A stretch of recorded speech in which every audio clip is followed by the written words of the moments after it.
Halo, kembali berjumpa dengan saya, Hersman Arif dari Forum News Network. Saya ini lagi pengen ngajak Bung Rocky ini berterus terang, terbuka soal COVID ini, Bung Rocky. Kan? Ini karena muncul setelah Gubernur DKI Jakarta Anies Baswedan secara terbuka menyatakan bahwa dia terkena COVID dan dia mengambil langkah apa yang harus dilakukan. Nah, sekarang ini yang menarik koran Tempo nih. Dia menyebut bahwa sebenarnya di menterinya Jokowi itu ada 9 orang yang terkena COVID. Cuma 3 orang yang ngaku. Wah, ini kata gitu. Yang mengaku cuma 3 orang nih, Bung Rocky. Jadi cuma Menteri Agama, Edi Prabowo, juga Menteri Kelautan yang kalau kita masih sebut menteri juga mantan Menteri Edi Prabowo juga pernah kena. Kemudian yang paling awal kan Menteri Perhubungan. Nah, ternyata ada 6 orang lagi yang nggak berterus terang kalau kata Tempo ini. Jadi orang kemudian menghubungkan kenapa Habib Rizik Syihab di Uber ini soal hasil swabnya. Mungkin karena orang curiga Habib Rizik itu adalah pembawa virus oposisi itu. Jadi yang di Uber itu virus oposisinya tuh, bukan virus COVID-nya tuh. Ya, ya. Istana itu kalau 9 orang, itu artinya separuh dari, sepertiga dari istana itu paralyzed, itu lumpuh sebetulnya. Karena kan mesti karantina 2 minggu kan. Dan nggak pernah diumumkan bahwa ada 9 menteri yang mengkarantina diri, walaupun itu karantina mandiri. Tapi mesti diumumkan, karena ini menyangkut efektivitas kabinet. Dia produksi kebijakan publik, sementara 9 itu ada di karantina. Maka tidak cukup Pak Luhut yang harus menggantikan ad interim 9 menteri itu kan. Karena mestinya udah ada pengumuman kan. Jadi Pak Luhut tuh 9 kali ad interim itu. Nah, Habib Rizik itu ad interimnya siapa tuh? Kalau misalnya Habib Rizik mandiri, karantina mandiri, ya ad interimnya adalah seluruh rakyat yang beroposisi tuh kan. Kan itu logikanya itu. Nah, karena itu istana agak khawatir. Kalau tiba-tiba Habib Rizik kena COVID dan dia mesti karantina, lebih berbahaya dibandingkan kabinet. Karena Habib Rizik yang akan menggantikan dia itu berbagai ribu orang. Itu yang dikhawatirkan sebetulnya tuh. Jadi kelihatannya COVID ini jadi semacam drakor juga nih, drama yang dikoordinasi oleh istana. Drakoris itu, drama koordinasi istana. Ini drakor yang kali namanya drama dikoordinasi gitu ya. Menarik. Iya, drama yang dikoordinasi nih.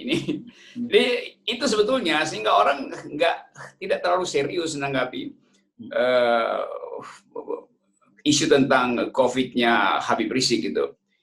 Karena ilmu kita kan tahu bahwa ya secara epidemiologi kalau memang Habib Rizik itu sumber dari COVID, maka orang-orang sekitarnya udah kena semua kan. Dan itu terlihat secara gampang, ya nggak ada yang disebut sebagai klaster dari Petamburan itu.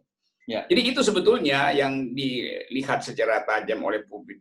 Tapi saya tetap ingin agar supaya mereka yang terkena tentu bisa datang sendiri, lakukan PCR. Saya PCR terakhir itu 2 minggu lalu, itu masih negatif. Dan saya nggak tahu nih setelah 2 minggu positif, mesti tes lagi kan. Tapi seandainya pun ada kasus di Petamburan, kan itu kasus yang harus diatasi secara profesional kan, bukan digembar-gemborkan sebagai isu politik sehingga dikait-kaitkan dengan pemanggilan Habib Rizik. Jadi bercampurlah antara drama yang dikoordinasi dengan ketidakmampuan istana untuk memisahkan antara isu kesehatan dan isu politik. Itu sebetulnya intinya tuh. Oke, coba sekarang gini, kita tonton sebentar penjelasan dari Anies Baswedan ya, sebagai pejabat publik yang dia menjelaskan secara terbuka mengapa kemudian dia harus mengumumkan bahwa dia positif COVID. Assalamualaikum warahmatullahi wabarakatuh. Ibu dan Bapak warga Jakarta yang saya cintai, pagi hari ini saya ingin menyampaikan informasi terkait dengan saya. Seperti telah diketahui Bapak Wakil Gubernur beberapa hari yang lalu, beliau terdeteksi positif dan teridentifikasi tertular dari staf pribadi yang dulunya tertular lewat klaster keluarga. Walaupun saya secara rutin melakukan swab test, dan swab terakhir itu dilakukan hari Rabu tanggal 25 November yang hasilnya negatif. Tapi setelah mendengar kabar bahwa Pak Wagub positif, sementara kita ada interaksi yang cukup dekat, maka sesuai dengan protokol kesehatan, saya kembali melakukan tes. Pada hari Minggu, tanggal 29 November, saya memulai dengan menjalani swab antigen. Karena beberapa hari sebelumnya kita ketemu tadi, dan hasilnya negatif. Lalu hari Senin tanggal 30 November, saya kembali menjalani swab PCR sebagai konfirmasi atas hasil antigen hari sebelumnya. Dan ternyata malamnya, dini hari, saya mendapatkan kabar kalau hasilnya positif. Hasil tes PCR menyatakan bahwa saya positif COVID-19. Saya memilih untuk mengumumkan pada kesempatan pertama pagi hari ini, sebagaimana kita selalu melakukan dalam penanganan COVID. Sejak bulan Maret yang lalu, kita selalu sampaikan apa adanya, transparan, tidak ditambah, tidak dikurangi, dan diberikan secara lengkap. Menyangkut kebijakan, kita terbuka, kita transparan. Begitu juga ketika menyangkut situasi yang saya hadapi pada hari ini. Saya menyampaikan ini agar semua orang yang berinteraksi dengan saya selama beberapa hari terakhir ini bisa langsung melakukan langkah yang dibutuhkan, seperti isolasi mandiri atau tes usap PCR. Bagi siapapun yang pernah bertemu saya dalam beberapa hari ini, silahkan langsung menghubungi puskesmas terdekat untuk menjalani tes usap. Dan tim tracing dari Dinkes juga akan mendata, akan dicatat semua, akan dihubungi semua kontak erat, dan seluruh prosedur terkait akan dijalankan. Saat ini kondisi saya alhamdulillah baik, alhamdulillah tidak ada gejala, dan setelah konsultasi dengan dokter dan sesuai dengan arahannya, saya akan menjalani isolasi mandiri dan mengikuti prosedur pengobatan yang ditetapkan oleh tim medis. Isolasi mandiri yang akan saya lakukan akan dilakukan di rumah dinas, di mana saya akan tinggal sendiri, sementara keluarga akan tetap tinggal di rumah pribadi yang memang selama ini kita tempati. Saya akan tetap bekerja dari rumah, bekerja secara virtual, memimpin rapat-rapat secara virtual. Dan memang sejak bulan Maret yang lalu kita sudah terbiasa bekerja secara virtual, dan insya Allah tidak akan ada gangguan di dalam proses pengambilan keputusan dan juga di dalam proses pemerintahan. Dan sesuai dengan protokol juga, sesuai aturan yang kita tetapkan, unit kantor gubernur akan ditutup. Seperti juga unit kantor Wagub sudah ditutup. Kantor gubernur dan kantor wakil gubernur ini terpisah dari gedung utama Balai Kota, gedung utama tempat seluruh staf bekerja. Karena itu gedung utama Balai Kota tetap beroperasi dengan protokol kesehatan yang ketat supaya proses pemerintahan tetap berjalan dengan baik. Dan kepada seluruh warga, saya mohon doanya, doakan kami agar bisa cepat pulih, agar bisa kembali bekerja penuh di Balai Kota. Dan saya ingatkan lagi kepada semua bahwa COVID ini masih ada dan bisa menghampiri siapa saja. Mari kita lebih disiplin menggunakan masker, mari kita mencuci tangan secara rutin, mari kita menjaga jarak. Ikhtiar itu harus dilakukan untuk kita sama-sama menjaga dari risiko penularan. Semoga Allah Subhanahu wa Ta'ala merahmati kota Jakarta dan melindungi kita semua. Terima kasih. Assalamualaikum warahmatullahi wabarakatuh. Oke, Bung Rocky, kalau kita simak dari penjelasan dari Anies nih, publik juga bisa menyimpulkan dong, berarti Anies Baswedan ini lebih hebat nih daripada setidaknya 6 menteri dari Presiden Jokowi yang diam-diam tidak mengumumkan bahwa dia terkena COVID. Ya, itu Anies ngerti etika pejabat publik. Karena ada potensi dia tidak bisa menandatangani surat menyurat, dia mungkin akan menunda beberapa rapat.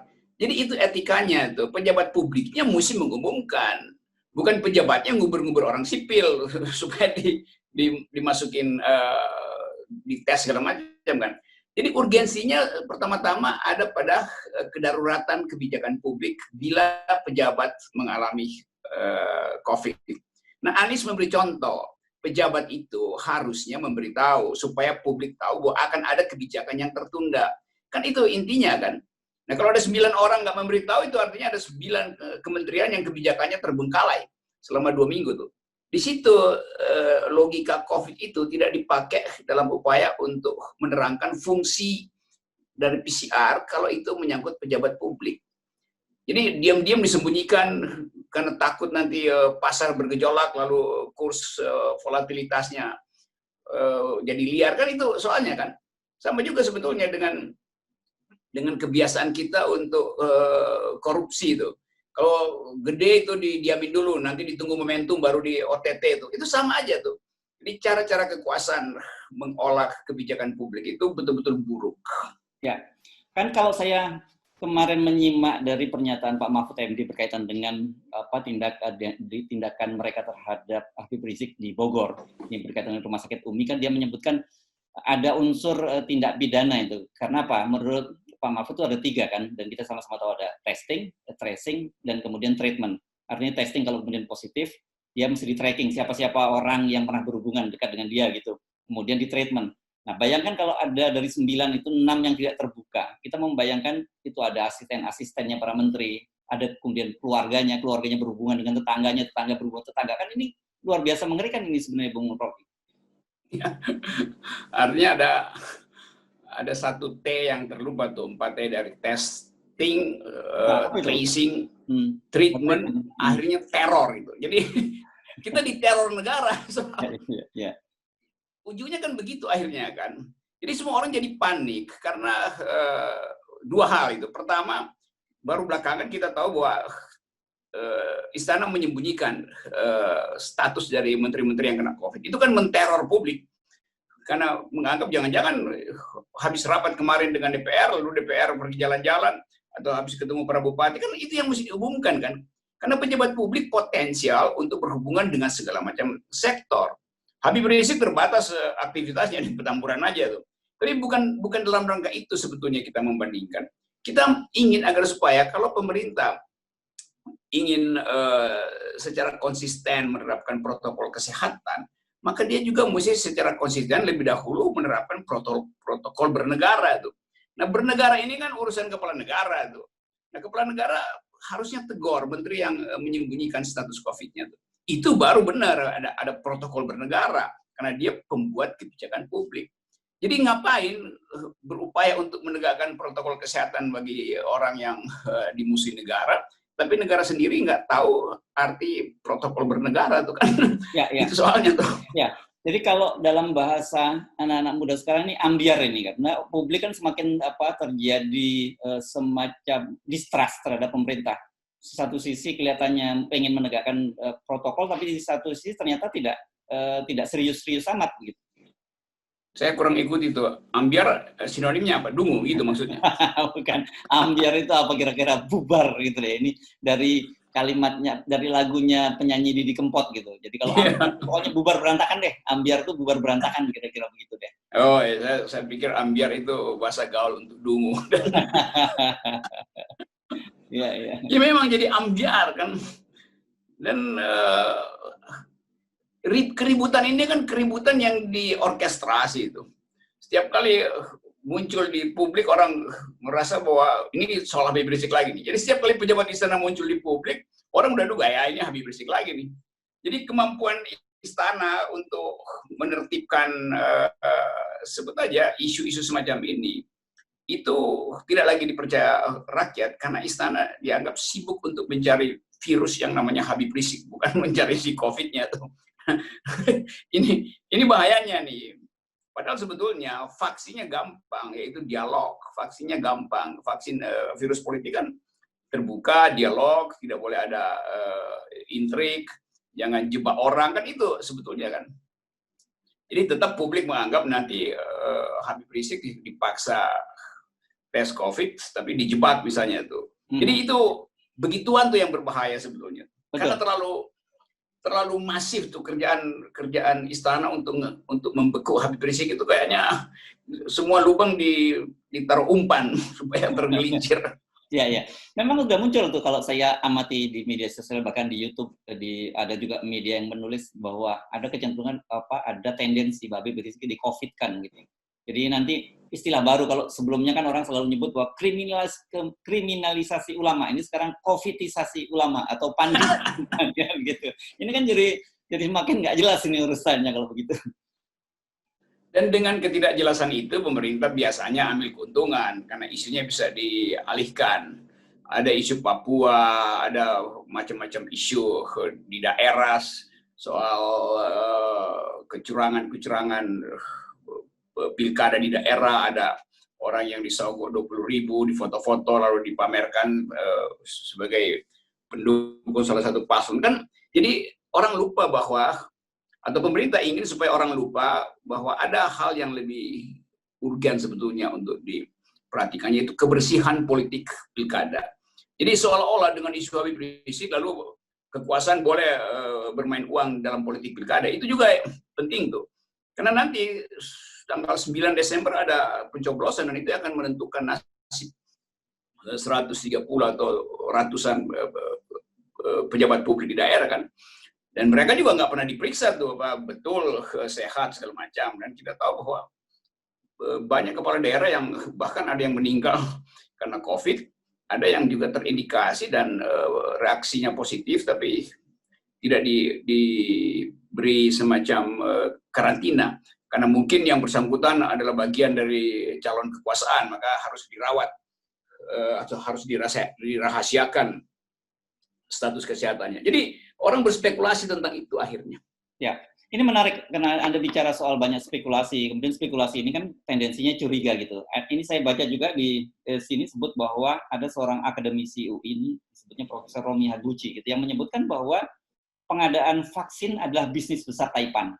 Jadi dia menyebut bahwa ini sebenarnya kemudian ada urusan COVID, ada vaksin, dan yang paling untung itu Taipan. Jadi lagi-lagi yang untung mereka. Sebab menurut dia ini, bahwa Depkes itu bukan importer vaksin, dia cuma regulator. Ya itu saya kira sudah sejak awal ketika soal vaksin itu dibicarakan, akademisi minta kejelasan itu bahwa vaksin itu bagaimanapun adalah farmakopolitik, artinya ada politik di dalam farmasi itu, yaitu bisnis sebetulnya itu. Sehingga pengawasan terhadap hak import atau hak untuk mendistribusikan vaksin itu harus terbuka. Jadi selalu ada main kucing gitu, main kucing-kucingan. Dan pasti selalu ada kaum oportunis yang ingin mengambil rente dari pervaksinan ini. Jadi betul akademisi UI itu yang saya kira dia dosen MIPA itu, yang berupaya memberi peringatan sebetulnya. LSM juga sebetulnya udah ucapin hal yang sama. Haris Asrar udah berkali-kali mengucapkan potensi vaksin itu dikomersialkan untuk akumulasi beberapa distributor yang punya akses pada kekuasaan aja kan. Nah ini sebetulnya bagian juga yang harus dibuka sebetulnya. Jangan seluruh headline itu cuma soal ketamburan. Padahal ada soal regulasi yang tidak benar dalam soal distribusi dan import vaksin ini. Jadi kalau netizen menyebutnya bukan hanya persoalan petamburan, tapi ada juga persoalan pertempuran gitu sekarang. Karena misalnya di Poso, di Papua dan sebagainya itu kan medan pertempuran itu, Bung Rocky. Iya, kalau di sana bertempur untuk dapat stempel izin import, izin distribusi, monopoli vaksin kan itu. Ya. Jadi nggak ada keterbukaan sehingga nggak ada kompetisi sehat. Ya. Sekali lagi yang dirugikan pasti adalah rakyat banyak. Oke. Gitu kira-kira. Ya, tapi saya kira kita perlu mengingatkan pemerintah bahwa keterbukaan semacam itu penting karena cepat atau lambat itu media massa itu akan membongkar gitu ya. Seperti kasus yang tadi ini, kasus ada 9 orang menteri yang kena COVID, tapi kemudian hanya 3 orang yang mengaku. Ya, kalau pemerintah terus-menerus bermain kucing-kucingan, nanti media massa juga bisa bersikap seperti KPK.